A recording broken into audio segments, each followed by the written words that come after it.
Hi everyone, Justine Froelker here, and it's Therapy Thursday. Were you worried I wasn't coming back after last week? Did I scare you last week? Were you like, this bitch is supposed to be a therapist? Let's talk about it for this week's Therapy Thursday.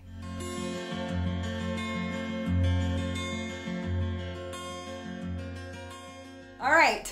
So maybe you watched last week's Therapy Thursday and you were a little worried, or you weren't sure I was coming back, or you were a little freaked out by my level of vulnerability. It won't take you very long of being around here though that you realize and learn that this wholehearted, authentic, transparent life is where it's at. That's where your deeper relationships lie. That's where your more successful businesses lie. That's where your wholeness and happiness lie. So last week I talked about how I was really triggered by something that happened, and it brought up some really old stories, and that I am letting go of them. And I mentioned a little bit about the permission of the and I wanted to follow up on that this week. And so as I talked about last week, like Cassandra's like, the permission of the and is more of a tool. And she's right. It's like the more I've thought about it and wrote about it and talked about it, is that the permission of the and at this point it's helping so many people. And without it, I'm not sure I would have dug my way out of the hole of what life was after failed infertility treatments, depression, just the darkest of dark in my life. And where I am now is that I am needing to move from the place of the permission of the and to using it as a tool to truly rewrite these stories.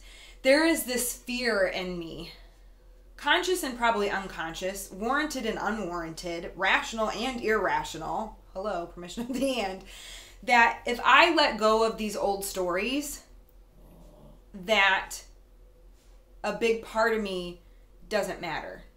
Or especially if you look at my story of infertility and loss, like if I let go of this story of the woman who can't have kids, of the woman who wanted them, of the mother of three who she can't parent here on earth, then of course I fear the judgment and criticism from the world. Like, did I really want to be a mother?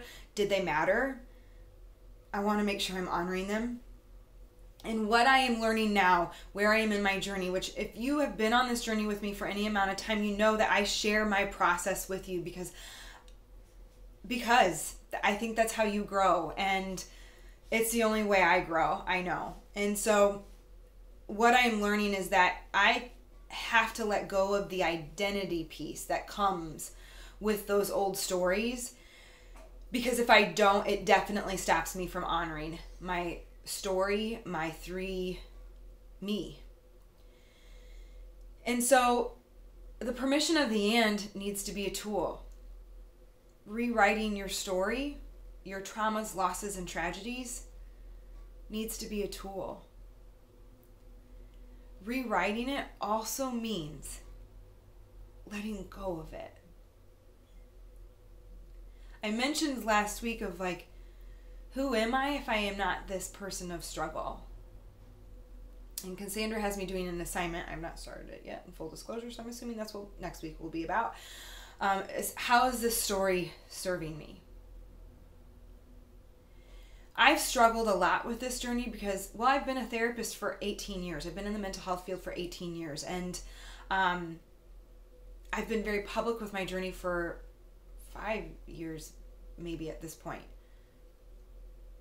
And I know a big part of why I am effective in my work is that people watch me struggle and see me struggle, and they identify with it, and they get their own courage from seeing my courage in it. And at the same time, at this point, me holding on to those struggles is holding me back from reaching more people. It's holding me back from my own abundance and sacred truth and receiving all that God has to offer me. All that he has in store for me. Like, he's literally waiting for me to lay this shit down he's literally saying, like, don't question my fairness. Lay this down. And so last week when I said I'm done, I will honor my hard stories. That's not what you're going to see. Because there's so much beyond that. Oh my gosh, those hard stories have been such a gift. Such a gift. And if I live in the permission of the end with the fear of letting them go, only rewriting them but not moving forward, I don't honor them. And ultimately, I will burn out and not be able to serve the world. So what stories are you telling yourself that you need to rewrite and let go of? And are you willing to join me in this assignment from Cassandra? I will link her below. How are these old stories serving you? My old stories of struggle serve me because they have built my audience. In many ways, they've built my tribe, and it's no longer serving me. So to continue to serve the world, I have to change that up. I also get love and attention from it. Let's be honest, let's be real. I mean, when I was a high school student in a fucking body cast, I got a lot of attention. And yet I never, ever felt more alone. Because no one knew how to empathize with me. And then when I went through infertility treatments and can't have kids, it was a total repeat. Total repeat. I had all this support and love, and yet so many people that couldn't quite empathize with me. And so I made it my mission to talk about it and become this advocate. And yet still I have this really hard story that I must let go of so it can become the true gift.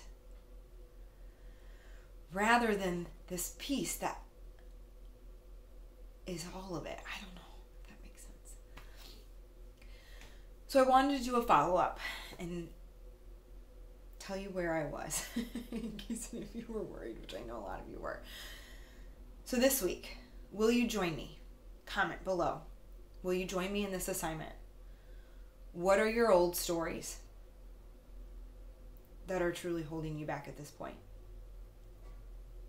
And how are they serving you? And next week, let's talk about it, which means you have to share with me. Thanks for being here. Thanks for sticking with me as I figure out this empire building, serving the world, growing a YouTube channel, figuring out how to publish a book, another book, and figuring out how to pay my bills while I do it, while I do stuff that I love and that I know helps. So, of course, if you found this helpful, please like and please share with people you love and on your social media walls. Make sure that you subscribe to my channel. Click the bell notifications so you never miss one of my videos. I post on Tuesdays, Thursdays, Fridays, and then usually sometimes over the weekends. I might start doing every other week on some things. We'll see. Thanks again, and I look forward to seeing you next week and hearing your rumbles.